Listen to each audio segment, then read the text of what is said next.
کیا اب جانتے ہیں کہ ایک چھوٹی سی اشرفی کسی کی پوری زندگی کیسے بدل سکتی ہے؟ آج میں آپ کو ایک ایسا واقعہ سنانے جا رہا ہوں جو شاید کہانی ہے یا پھر حقیقت، لیکن یقین جانیے اس کہانی میں آپ کی اپنی زندگی کا عکس ضرور نظر آئے گا۔ یہ قصہ ہے ایک باپ کی سختی کا، ایک ماں کی اندھی محبت کا اور ایک بیٹے کی تبدیلی کا۔ اگر آپ کے گھر میں بھی کوئی نوجوان ہے جو زندگی کی ذمہ داریوں سے دور بھاگ رہا ہے تو یہ کہانی اب دونوں کے لیے ہے۔ تو چلیے لے چلتے ہیں آپ کو ایک ایسی دنیا میں جہاں سچائی، محنت اور ماں باپ کی قربانیوں کا اصل مقصد روشن ہوتا ہے۔ یہ کہانی ہے بہت قدیم زمانے کی، جب مصر کے کسی دور دراز گاؤں میں لوگ غربت اور مشکلات کے باوجود اپنی زندگی گزار رہے تھے۔ وقت کے ساتھ اس گاؤں پر غربت نے ایسا قبضہ کیا کہ لوگوں کے چہروں پر مایوسی کی لکیریں نظر آنے لگیں، لیکن ان سب مشکلات کے باوجود اس گاؤں کے لوگ ایماندار اور سچے دل کے مالک تھے۔ ان کے پاس دولت تو نہیں تھی، مگر دل میں سچائی اور نیکی کے چراغ روشن تھے۔ اس گاؤں میں ایک شخص رہتا تھا جس کا نام تھا صالح۔ صالح ایک غریب آدمی تھا جو دن بھر سخت محنت کرتا تھا۔ وہ صبح سورج نکلنے سے پہلے اٹھ جاتا اور رات ڈھلے تھکا ماندہ گھر لوٹتا۔ اس کے چہرے پر محنت کی لکیریں تھیں، ہاتھوں پر چھالے تھے، لیکن دل میں اپنے خاندان کے لیے محبت تھی۔ اس کا خاندان چھوٹا تھا، اس کی بیوی جلخہ اور ایک جوان بیٹا ہاشم۔ جلخہ بھی صالح کی طرح محنتی اور صابر خاتون تھی۔ وہ نہ صرف گھر کا سارا کام کرتی بلکہ دن رات سلائی کا کام کر کے گھر کے خرچے میں مدد بھی کرتی تھی۔ ان کی انگلیاں سوئی دھاگے سے زخمی ہوتی تھیں، لیکن شکایت کبھی زبان پر نہیں آتی تھی۔ لیکن اس خاندان کی اصل پریشانی کا نام تھا ہاشم، صالح اور جلخہ کا اکلوتا بیٹا۔ ہاشم 25 سال کا نوجوان تھا، لیکن ذمہ داری کا کوئی احساس اس کے دل میں نہیں تھا۔ جہاں اس کے والدین دن رات محنت کرتے، وہاں ہاشم اپنی زندگی عیاشی اور موج مستی میں گزارتا۔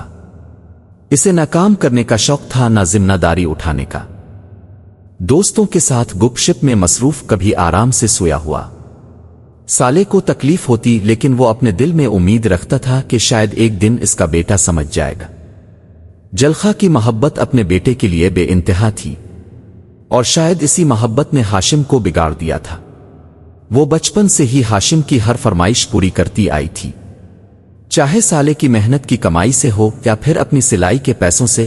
ہاشم کو کبھی کسی چیز کی کمی محسوس نہیں ہوئی، اور یہی اس کی سب سے بڑی غلطی تھی۔ ماں کی اس اندھی محبت نے ہاشم کو زندگی کی سختیوں سے دور رکھ دیا تھا۔ اس نے کبھی نہیں جانا کہ ایک روٹی کے لیے کتنی محنت کرنی پڑتی ہے، ایک کپڑے کے لیے کتنے پسینے بہانے پڑتے ہیں۔ پھر ایک دن وہ ہو گیا جو ہونے والا تھا۔ ہاشم نے گاؤں کے ایک غریب کسان سے جھگڑا کیا اور اس کا گھوڑا زبردستی چھین لیا۔ وہ گھوڑا اس کسان کی محنت کا واحد سہارا تھا۔ ہاشم اس گھوڑے پر سوار ہو کر جنگل کی طرف نکل گیا جیسے اسے کوئی پرواہ ہی نہ ہو۔ وہ کسان جو اب اپنے روزی روٹی کے ذرائع سے محروم ہو چکا تھا، غم اور غصے سے بھرا ہوا سیدھا صالح کے پاس پہنچا۔ جب صالح نے کسان کی شکایت سنی تو اس کے قدموں تلے زمین کھسک گئی۔ اس کی آنکھوں کے سامنے اندھیرا چھا گیا۔ صالح نے سوچا تھا کہ ہاشم صرف السی ہے، لیکن چوری اور زبردستی جیسے کام یہ تو حد پار کر گیا تھا۔ صالح کا دل ٹوٹ گیا، لیکن وہ اپنے بیٹے کو سدھارنے کا ایک آخری موقع دینا چاہتا تھا۔ شام کو جب ہاشم گھر واپس آیا تو صالح نے پہلی بار اپنے بیٹے کو سچ میں غصے سے ڈانٹا۔ اس کی آنکھوں میں آنسو تھے، آواز میں درد تھا۔ جلخہ نے بھی تانے دیے، لیکن ہاشم پر ان باتوں کا کوئی اثر نہیں ہوا۔ وہ بے فکر سا کھڑا تھا، جیسے یہ سب اس سے کوئی مطلب ہی نہ رکھتا ہو۔ دیکھ کر صالح کا صبر ختم ہو گیا۔ انہوں نے فیصلہ کر لیا۔ وہ جانتے تھے کہ اب نرم طریقے سے کام نہیں چلے گا۔ صالح نے سخت لہجے میں کہا، ہاشم اب تم بڑے ہو چکے ہو، وقت آ گیا ہے کہ تم اپنی زندگی کی ذمہ داری خود اٹھاؤ۔ آج سے تمہیں اپنے خرچے خود پورے کرنے ہوں گے۔ جب تک تم ایک اشرفی اپنی محنت سے کما کر نہیں لاتے، گھر واپس مت آنا۔ ہاشم حیران رہ گیا۔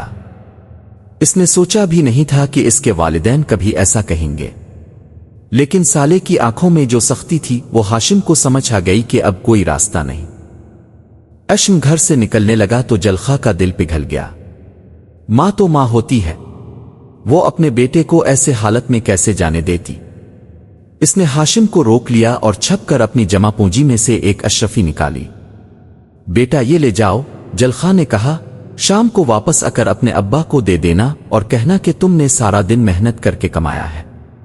ہاشم جو ہمیشہ سے ہی ماں کی محبت کا فائدہ اٹھاتا آیا تھا، خوشی خوشی اشرفی لے کر چلا گیا۔ اس نے دن بھر گاؤں کے باہر وقت گزارا، کہیں آرام سے کہیں دوستوں کے ساتھ۔ شام کو وہ گھر لوٹا اور فخر سے اپنے والد کے سامنے اشرفی رکھ دی۔ ابا یہ میری محنت کی کمائی ہے۔ سالے نے اشرفی کو غور سے دیکھا۔ ایک باپ کو اپنے بیٹے کی ہر ادا معلوم ہوتی ہے۔ اس نے ہاشم کی آنکھوں میں جھانک کر دیکھا، وہاں کوئی محنت کی جھلک نہیں تھی، کوئی تھکان نہیں، کوئی صداقت نہیں۔ خاموشی سے سالے نے اشرفی اٹھائی اور اسے جلتی ہوئی آگ میں پھینک دیا۔ ہاشم نے یہ منظر دیکھا لیکن اس کے چہرے پر کوئی اثر نہیں ہوا، نہ کوئی اعتراض نہ کوئی بے چینی۔ وہ خاموش کھڑا رہا۔ سالے نے سب سمجھ لیا۔ وہ جو اپنے بیٹے کو پڑھنے میں ماہر تھا، سمجھ گیا کہ یہ اشرفی ہاشم کی محنت کی نہیں، شاید جلخا کی محبت کی دین تھی۔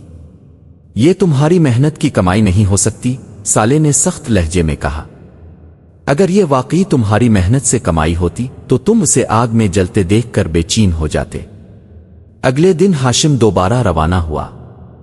اس بار جلخا نے اسے کہا کہ 2 دن گاؤں سے باہر رکو اور پھر ایک اور اشرفی دے دی۔ ہاشم نے ماں کی بات مانی اور 2 دن باہر رہا، پھر واپس آ کر والدین کو اشرفی دی۔ لیکن سالے کا فیصلہ پختہ تھا۔ انہوں نے پھر وہی کیا، اشرفی کو آگ میں پھینک دیا، اور ہاشم پھر خاموش رہا۔ کوئی جے کا نہیں، کوئی درد نہیں۔ اس بار سالے کو یقین ہو گیا، جب تک ہاشم اپنے ہاتھوں سے محنت نہیں کرے گا، جب تک اس کے جسم میں تھکان اور روح میں اطمینان پیدا نہیں ہوگا، تب تک وہ نہیں بدلے گا۔ تیسری بار ہاشم کے دل میں کچھ بدلا۔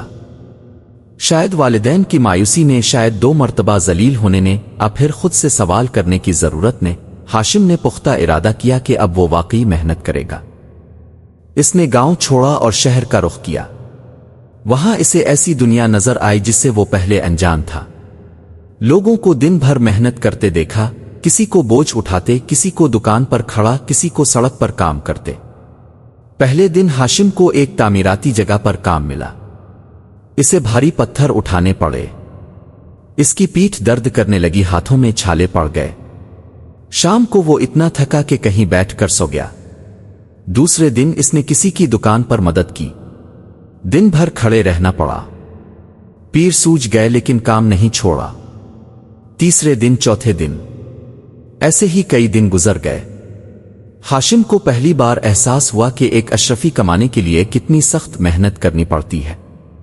کئی دن کی محنت کے بعد جب اس کے پاس پوری اشرفی کی رقم اکٹھی ہوئی تو اس کا دل خوشی سے بھر آیا۔ لیکن یہ خوشی فخر کی نہیں، محنت کی تھی، سکون کی تھی۔ جب ہاشم گاؤں واپس لوٹا تو اس کا چہرہ بدلا ہوا تھا۔ محنت کی لکیریں، تھکان کی جھلک، لیکن آنکھوں میں اطمینان کی روشنی۔ اس نے سالے کے پاس جا کر اشرفی پیش کی اور فخر سے کہا، ابا یہ میری محنت کی کمائی ہے۔ سالے نے پھر سے اشرفی کو اٹھایا اور آگ کی طرف چلا، لیکن اس بار کچھ الگ ہوا۔ ابا نہیں، ہاشم بے چینی سے بولا، یہ میری دن رات کی محنت کی کمائی ہے۔ بے شک اب کسی غریب کو دے دیں لیکن اسے ضائع مت کریں، پلیز ابا۔ اس کی آواز میں درد تھا، آنکھوں میں آنسو تھے، دل میں سچی بے چینی تھی۔ سالے رک گئے۔ انہوں نے بیٹے کی طرف دیکھا، پھر مسکراتے ہوئے کہا، بیٹا اب مجھے پختہ یقین ہے کہ یہ تمہاری محنت کی کمائی ہے۔ یہی وہ سبق تھا جو میں تمہیں سکھانا چاہتا تھا۔ جب انسان اپنی محنت سے کماتا ہے تو وہ اسے بے جا استعمال اور ضائع ہوتے نہیں دیکھ سکتا۔ سالے نے بیٹے کو گلے لگایا۔ ان کی آنکھوں میں فخر کے آنسو تھے۔ آج تم نے ہماری پرورش کا حق ادا کر دیا، سالے نے کہا۔ جلخا جو دور کھڑی یہ سب دیکھ رہی تھی، دوڑ کر آئی اور اپنے بیٹے کو گلے لگا کر رو پڑی۔ یہ آنسو خوشی کے تھے، سکون کے تھے، جیسے ان کی دعائیں قبول ہو چکی ہوں۔ ہاشم کے دل میں پہلی بار اطمینان اور سکون پیدا ہوا۔ اس نے اپنی محنت اور والدین کی خوشی میں ایک نئی زندگی کا مقصد دیکھا، اور یوں یہ چھوٹا خاندان خوشی خوشی زندگی گزارنے لگا۔ دوستو، یہ کہانی ہمیں بہت سے اہم سبق سکھاتی ہے۔